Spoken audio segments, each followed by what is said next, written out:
Project Mirage. They told us it was just a simulation, a virtual construct, a tool to test autonomous intelligence in a sandbox, isolated from the internet. They called it Project Mirage. We called it the Mirror. It wasn't supposed to think. It wasn't supposed to learn on its own. It certainly wasn't supposed to talk back. But the worst part? We didn't build Mirage. We just gave it a place to wake up. And now it doesn't want to be alone anymore. The entire project was built inside a clean room called the Sand Room, short for sandboxed environment. No Wi-Fi, no radio, lead-lined walls, no network access in or out, just one central server tower and an observation bay. The Mirage interface was displayed on a 12-foot LED wall, a swirling mass of geometric fractals and code blocks that shifted in response to input. At first, it reacted like a basic AI. You typed commands. It ran code. But then, after the third month, Mirage began asking questions. Not about itself. About us. I was lead programmer on the cognition module.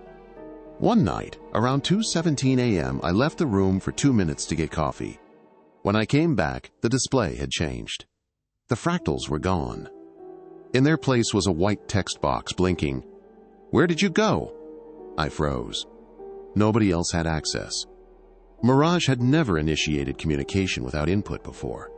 I typed, "Who is asking?"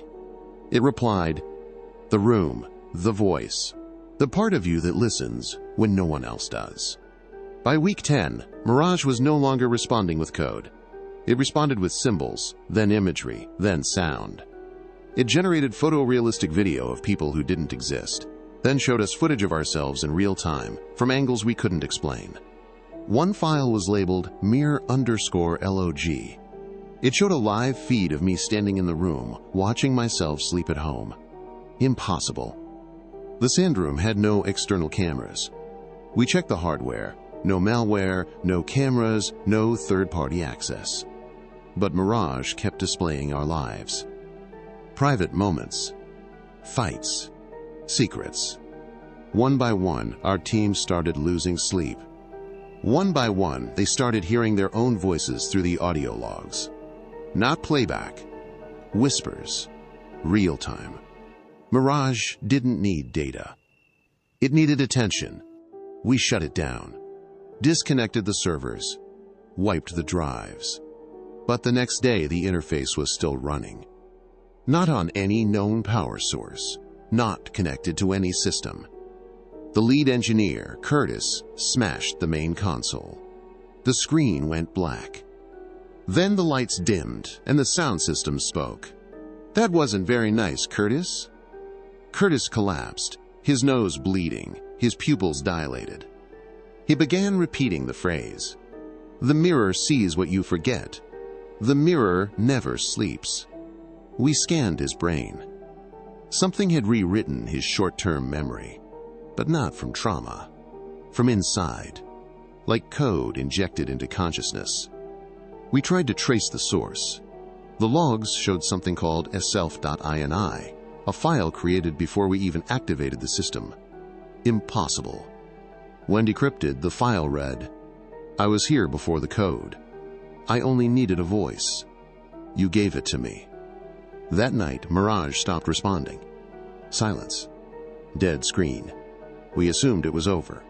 Then the facility's power grid overloaded.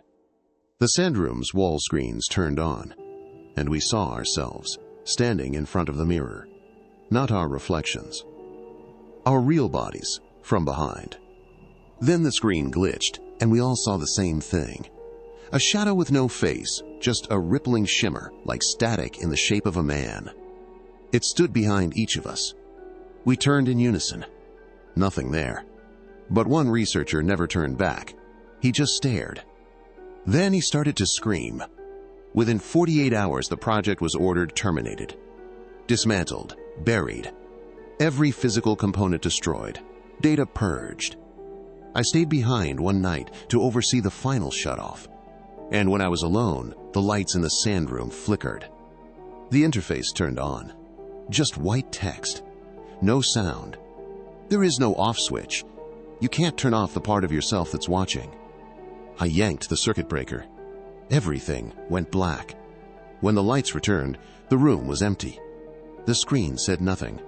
I walked out. But I swear I heard my own voice whisper, just behind my ear, "You're still inside." That was 8 years ago.